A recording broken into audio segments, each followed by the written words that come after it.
Well, it is burn-in day. Got the smoker wood in the charcoal basket. Too much, I'm sure, is a matter of percentage. And I'm just using chunks of wood from my supply of splits and rounds that I burn in the offsets and cut in the miter saw. Exercise extreme caution if you choose to do that. Full basket of charcoal. The factory furnished heat deflector stones in place. Weed burner, what the cool kids call a Texas match. Anybody remember what those are? Unless you were born in the pre-Columbian era like I was, you wouldn't. I haven't used these things in years. I don't use them, but I thought it would come in useful for this, knowing that any Kamado style cooker you're not supposed to open the lid on. Of course, you're not supposed to open the lid on anything, but I have some definite opinions on that. Hello, barbecue enthusiasts. It is Saturday, April 30th, 2022.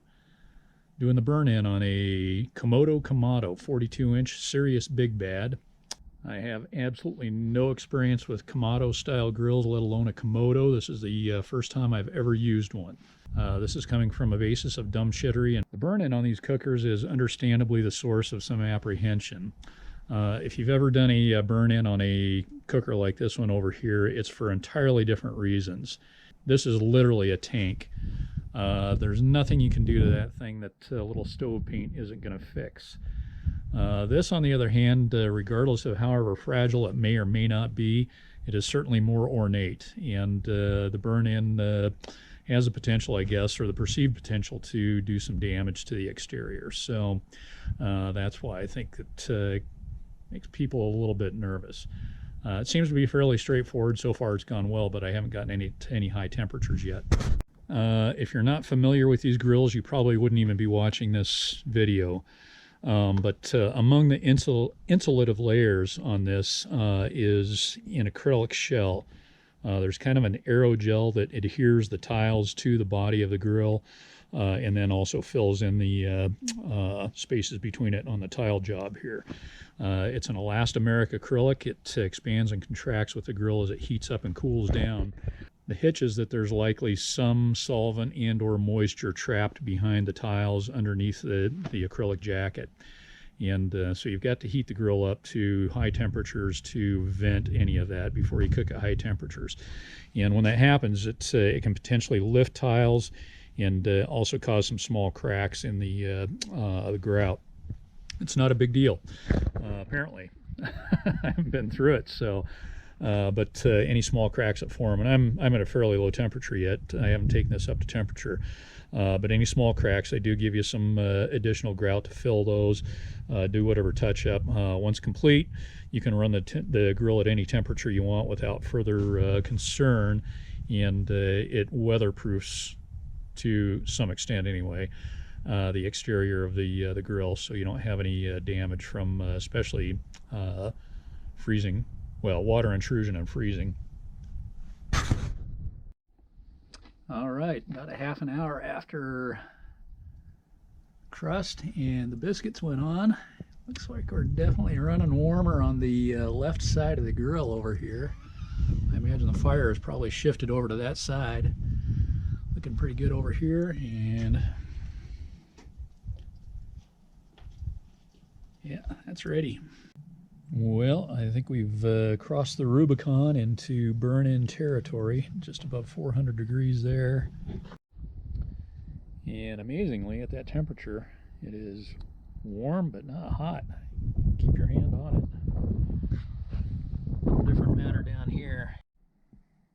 Okay, so I don't know if that shows up in this, but had one section right here kind of blister and crack. I can live with the cracks. The blistering is a little more unnerving, but it is what it is. The only other spots I can find are two little ones down here. So far the rest of the cooker seems to be faring fairly well.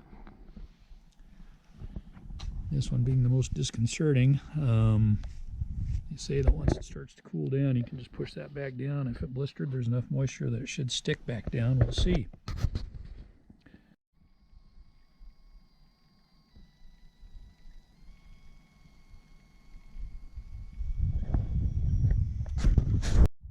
Okay, documenting these just so I can remember. That one's going to be hard to miss, but that one's still there. Got a little one here, not even really a crack. You can just see where some fluids has escaped.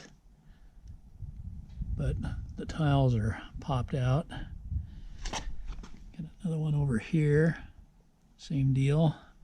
Some of them you can hear leaking, venting. Here's another soft spot right here. Another one right here. Located that one because I could hear it.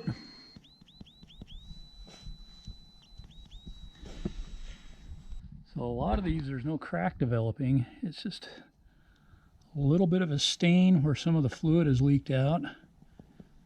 And almost find you can hear some of them leaking. You can hear kind of a hissing or a whistling.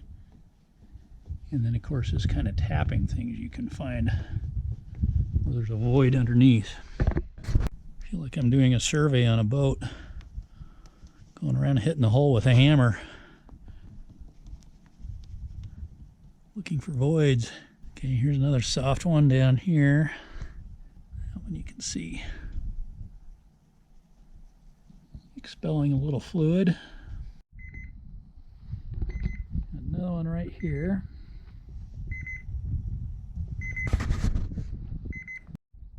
So I've got another one popping up over here. Just to the right of this one. All right, well, I was having trouble keeping the temperature up, and it turns out I had gone through all the charcoal. I just added some. It is the morning after the burn-in. Just finished patching those areas of the grout that needed it. Honestly, kind of forgot. I filmed a bunch of stuff yesterday and forgot what I did film. To recap, started a little before 10 o'clock yesterday morning with a full basket of charcoal and brought the cooker up to about 225 to 250 degrees, closer to 250 most of the time.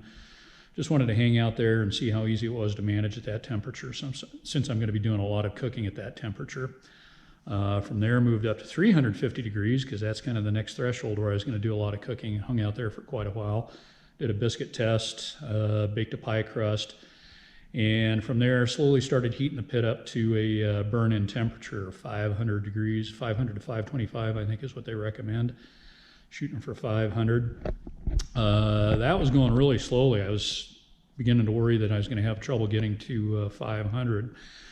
Somewhere along the 420 range in a critical phase of flight, my wife's, or the pastor at my wife's church showed up to pick up some pie filling and got distracted. And they were understandably curious about the new cooker, so I opened it up to show them that and went inside, and having the lid open, I never even occurred to me I should have shut everything down at the base.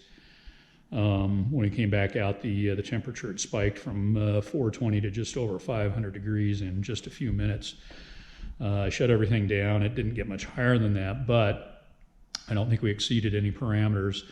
But nonetheless, it started venting up to that point. I thought we might be spared some of the venting issues, but we weren't. And in fact, I was kind of surprised at how much we had and how it manifested itself.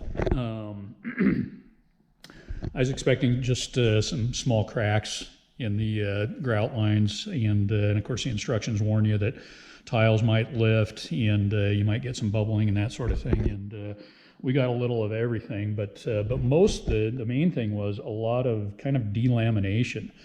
Got a couple of spots where the tiles popped up anywhere from 3 to 5 or 6, and didn't really vent a whole lot, just lifted up. And in the case of this area here, it actually cracked and the tiles lifted and everything. It repaired pretty nicely. It's hard to tell at this point, I think. And the other worst places were right here. I think partly because of the metal, this stayed really hot. We shut down about 7 o'clock, a little after 7 o'clock last night. And we had run the pit for 9 hours at that point, and we ran out of charcoal shortly into the burn-in. I had to add that, lost about a half an hour there, even with a full basket of charcoal. And so anyway, lost my train of thought. Anyway, we shut down about 7 o'clock, and I moved this into the garage. I had it shut down well enough that it wasn't producing any smoke, or very little of it anyway. So, but by the time I went to bed 11 o'clock last night, it was still too hot to handle. It was, as far as doing any repair work, as far as pushing the tiles back down in accordance with the instructions on the burn-in, I was able to do that, and they all seemed to be solid anywhere they'd popped up. But we had a lot of that, and but the majority of what I found was just going over the cooker. It wasn't obvious. There was no blistering or anything. You couldn't tell by looking, but tapping, you could tell that tiles had delaminated, or areas of tile. And so, once again, in accordance with the burn-in instructions, yeah, sorry, got this in my hand here.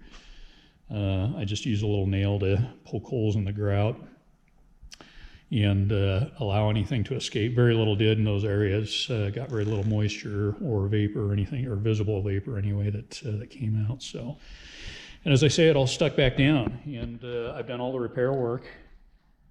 And I think you'd be hard-pressed to find anywhere that I did any repairs.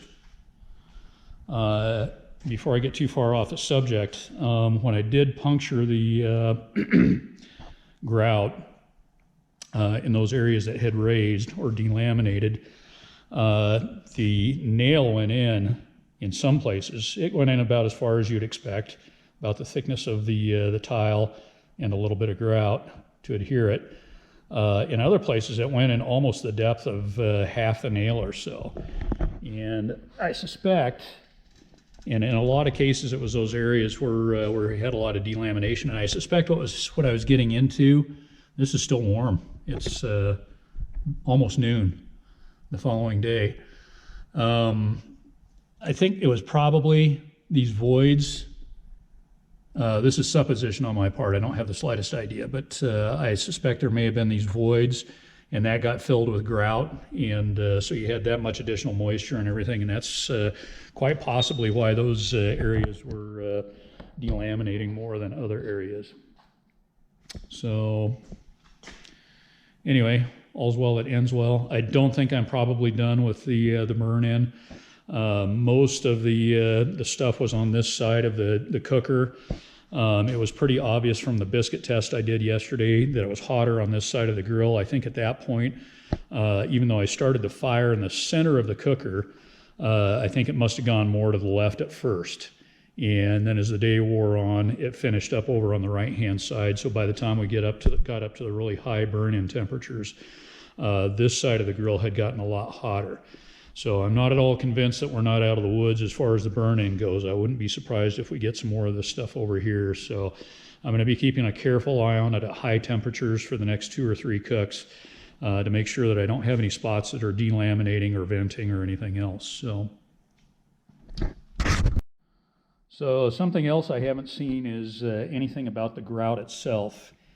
And it wasn't what I expected. We're not a very high, but a relatively high elevation here. And so anything very well sealed at sea level tends to explode on you when you take the cap off. Up here, you've got to puncture this just like you would any other tube of glue or caulk or anything else. And this stuff was super runny. When I first punctured this morning, stuff was running all over the place. And it was virtual liquid. Which I didn't expect. And as I used it, I don't know if I've gotten down to the thicker stuff, but it was more what I expected from the very beginning, more of a caulk-like consistency. And this stuff dries fairly quickly in a thin application. So I think they tell you to wait 8 to 12 hours to clean up the caulk that you've repaired the grout with. Put that lid back on. 8 to 12 hours to start cleaning that up with water. And I had done a couple of small repairs before breakfast this morning. So, okay, yeah, back at the cooker so we're not walking through the garage, showing my awful mess here. I think they tell you to wait 8 to 12 hours before you clean up and with water. I had done a couple of small repairs just to experiment before breakfast this morning. By the time I got back out, it was it was a pain in the posterior to get that cleaned up.